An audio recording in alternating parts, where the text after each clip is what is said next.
imaginez 5 chemins s'ouvrant devant vous, chacun s'éloignant du contrôle qui nous emprisonne. Chaque itinéraire nécessite un type différent de renoncement, une reconnaissance unique de vous-même et une vérité que vous devez accepter. Au point de départ, un personnage se présente et dit « Choisissez en un seul ». La décision que vous prendrez révélera si vous pouvez vous échapper pour de bon ou si vous restez piégé pour toujours dans le cycle des récoltes. Tous ceux qui parviennent à se libérer ne suivent pas le même chemin. Chaque personne spirituelle a son propre cheminement, car échapper à ce système ne se limite pas à une formule universelle qui fonctionne pour tout le monde. Il s'agit d'identifier quelle vérité vous êtes prêt à accepter, quel sacrifice vous êtes prêt à faire et quelle illusion vous pouvez enfin abandonner. Il existe 5 chemins, 5 vérités distinctes, 5 manières différentes de valider ce que vous savez déjà au plus profond de votre être, mais que vous n'avez peut-être jamais été autorisé à reconnaître.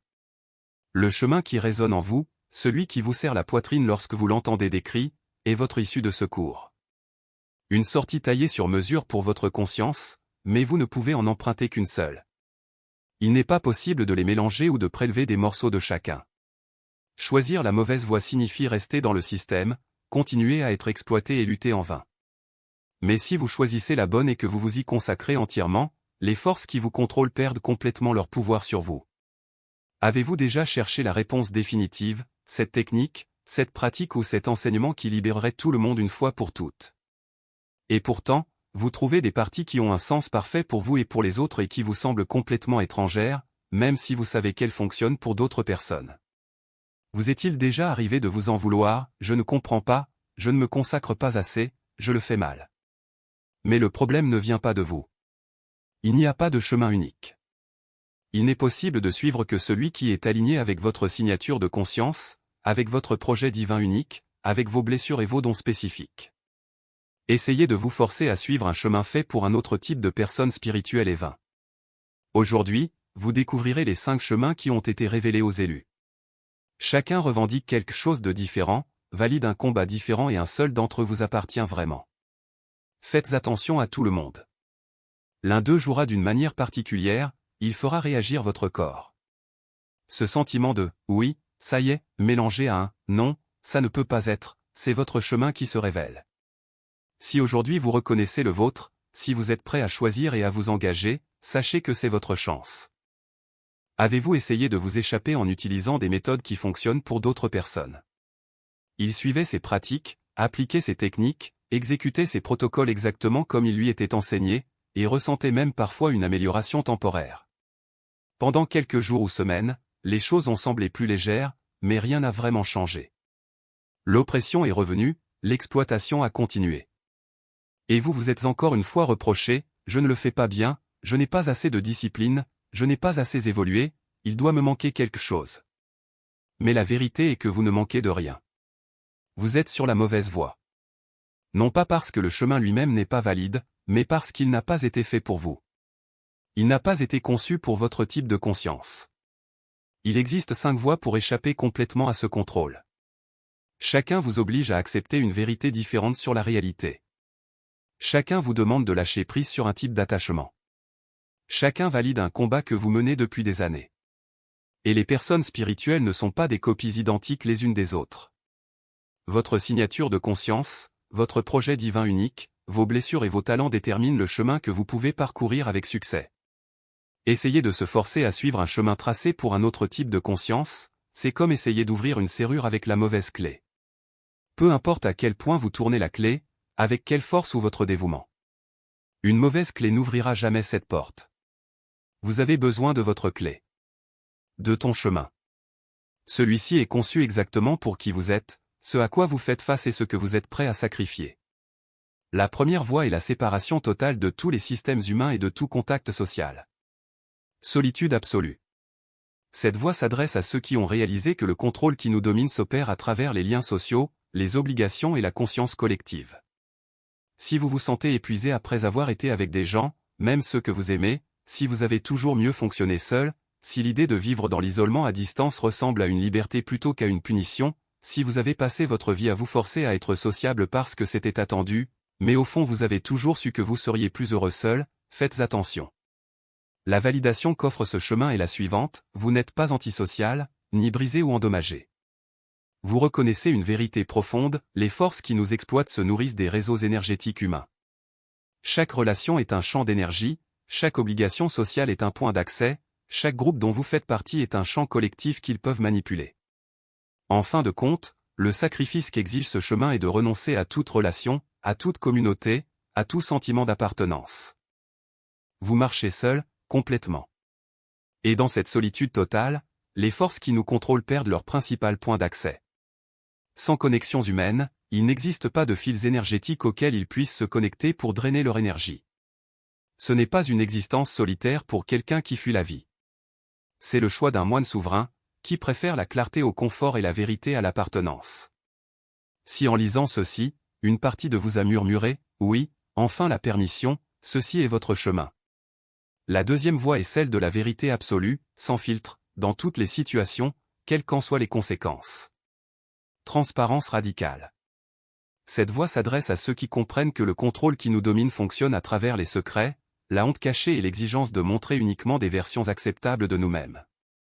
Si vous avez passé toute votre vie à cacher des parties de vous-même, à jouer des rôles que les autres peuvent tolérer, à garder des vérités tacites pour préserver votre paix, votre travail ou vos relations, et que vous êtes complètement épuisé par cette performance constante, écoutez attentivement. La validation ici est claire, vous n'êtes pas excessif, inadéquat ou socialement incapable. Vous étouffez sous l'exigence du mensonge. Le sacrifice qu'exige ce chemin est de perdre tout ce qui a été construit sur des vérités partielles. Des emplois qui vous obligent à faire semblant, des relations qui dépendent de votre retenue, des positions sociales qui n'existent que parce que vous représentez une version acceptable. Tout cela s'effondre lorsque vous dites toute la vérité. Vous dites ce que vous pensez, ressentez, savez et percevez réellement à chaque instant. Pas de filtre, pas de protection des autres de votre réalité, pas d'édulcoration. Les forces qui nous contrôlent perdent leur pouvoir parce que toute leur structure est basée sur le secret et la honte. Quand tu n'as plus de secret parce que tout est dit, quand tu n'éprouves pas de honte parce que rien n'est caché, ils n'ont plus aucune influence sur toi. Si la lecture de ceci vous a fait ressentir un mélange de terreur et d'excitation, c'est exactement ce qu'il vous faut. La troisième voie consiste à arrêter complètement de consommer tout contenu, médias, informations ou stimulus externes. Jeûne absolu. Cet itinéraire est pour ceux, une singularité sans compromis.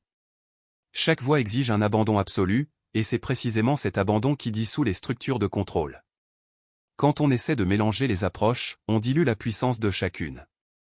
Le système a été conçu pour absorber et neutraliser les demi-mesures. Il se nourrit de vos hésitations, de vos doutes, de votre besoin de garder une porte ouverte, au cas où. Aucune précaution ne compte lorsqu'il s'agit de liberté. Soit vous coupez le cordon d'un coup, soit vous continuez à vous vider. Ce qui se passe lorsque vous choisissez un chemin et que vous le suivez sans détour, c'est que l'acte même de choisir reconfigure votre réalité. Ce n'est pas un changement que l'on ressent petit à petit, c'est une rupture que l'on vit au moment où l'on décide. L'esprit va essayer de vous convaincre que vous avez besoin de preuves, que vous avez besoin de voir des résultats avant de vous engager. Mais la vérité est que la preuve n'apparaît qu'après l'engagement. Avant cela, ce n'est que de la théorie. Et la théorie est exactement ce qui vous bloque. Vous avez lu tous les livres, écouté tous les maîtres, étudié toutes les techniques. Si la connaissance suffisait, vous seriez déjà libre.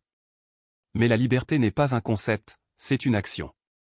Une action radicale, immédiate, sans retour. Chaque chemin a son propre mécanisme de libération.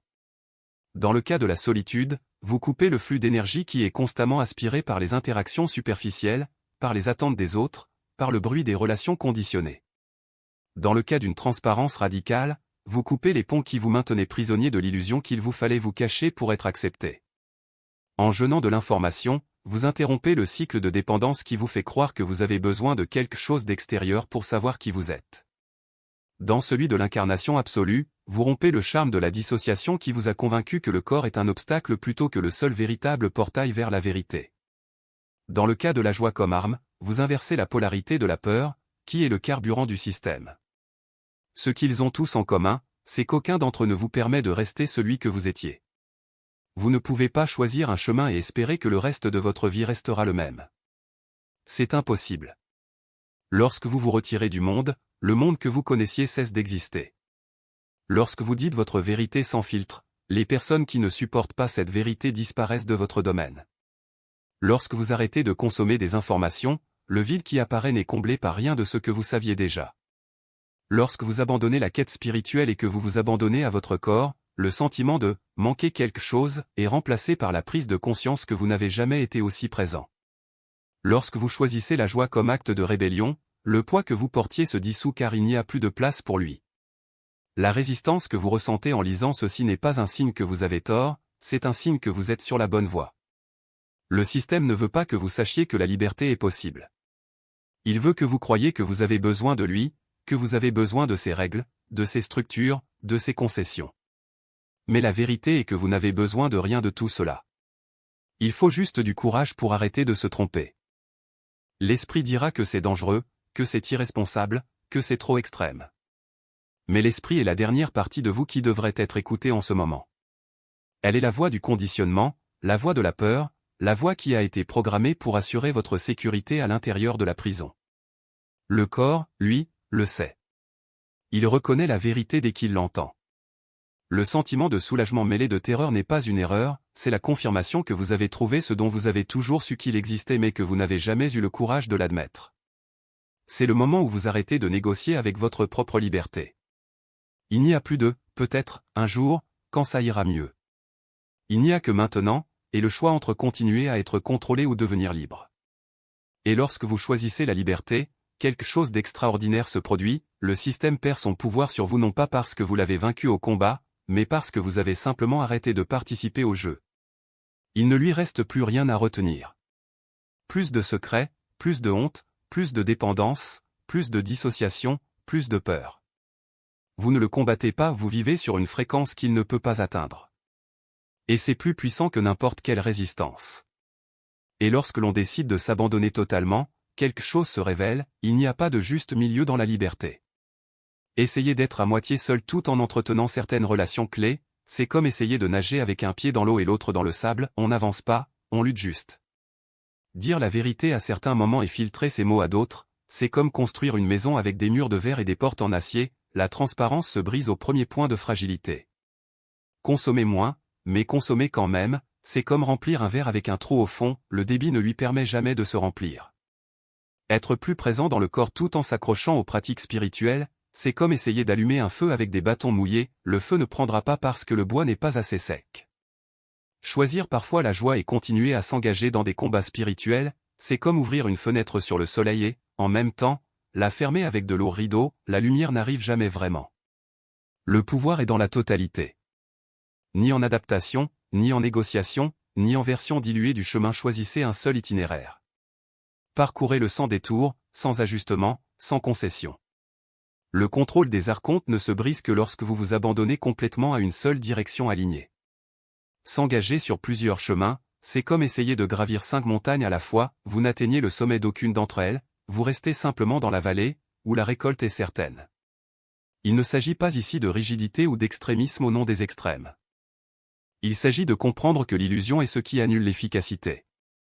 Choisissez votre chemin en fonction de ce que votre corps a reconnu, ce sentiment indubitable de familiarité mêlé de résistance. Parcourez-le ensuite sans vous retourner. Et voici un avertissement qu'il faut entendre clairement, dès que vous choisissez votre chemin et que vous vous engagez à le parcourir sans réserve, tout votre entourage vous dira que vous allez trop loin. Ce qui est exagéré. Cela nécessite équilibre et modération. Ils seront profondément inquiets, ils insisteront sur le fait que vous faites une erreur. Ignorez-les. Pleinement. Ils sont toujours sous contrôle, ils sont toujours exploités et ils ne s'en rendent même pas compte. Ils croient que leur modération est une sagesse, alors qu'en fait c'est le mécanisme même qui les maintient vulnérables. L'essentiel est l'extrême. C'est ce qui les rend inaccessibles au système de récolte. Un dévouement total à leur chemin est ce qui les rend inaccessibles. Choisissez votre chemin, parcourez-le sans concession. Et libérez-vous. Ce sont les 5 voies que Jésus a révélées aux élus pour échapper complètement au contrôle des archontes. 5 itinéraires distincts, chacun exigeant des vérités différentes et des sacrifices différents. La première est le retrait absolu dans une solitude totale, coupant tout lien humain et marchant seul. La seconde est une transparence radicale, dire la vérité sans filtre à tout moment, même si cela signifie perdre tous ceux qui se sont construits sur des versions partielles de vous. La troisième est la consommation zéro, en arrêtant toute saisie d'informations et en restant silencieux jusqu'à ce que vos propres connaissances émergent. Le quatrième est le corps absolu, abandonnant toute poursuite spirituelle et s'ancrant pleinement dans la réalité physique. Le cinquième est la joie comme arme, abandonnant toute guerre et choisissant le plaisir comme fréquence qui vous emmène hors de leur portée. 5 chemins. L'un d'eux vous a appelé en vous entendant. Son corps répondit avec ce sentiment spécifique de reconnaissance mêlé de résistance. C'est votre chemin. Pas tous. Pas des fragments de chacun. Juste un. Et il doit être entièrement couvert. Aucune adaptation. Aucun engagement. Aucune version modifiée. Lorsque vous faites cela, les archontes perdront définitivement le contrôle de vous, car vous emprunterez finalement la voie de fuite conçue spécifiquement pour votre conscience. Si aujourd'hui vous avez choisi votre chemin, si vous avez reconnu celui qui vous appelle, faites 3 choses immédiatement. Tout d'abord, écrivez dans les commentaires « Je choisis mon chemin ». Si vous souhaitez partager celui qui vous a appelé, solitude totale, transparence radicale, consommation zéro, corps absolu ou joie comme arme, vous le pouvez. Deuxièmement, inscrivez-vous au code divin pour recevoir des enseignements sur la façon de suivre chacun de ces chemins jusqu'au bout et d'échapper une fois pour toutes au système de récolte. Troisièmement, aimez ce contenu pour que d'autres élus découvrent ces 5 itinéraires et trouvent leur propre issue. Faites les 3 choses maintenant. Alors engagez-vous. Pleinement. Aucune version modifiée. Pas de mise en œuvre partielle. Tous. L'extrême est ce qui brise le contrôle. Les demi-mesures le maintiennent récoltable. L'abandon total vous libère. Commencez à marcher aujourd'hui. Pas demain. Pas quand les conditions seront meilleures. Aujourd'hui. Et s'échapper.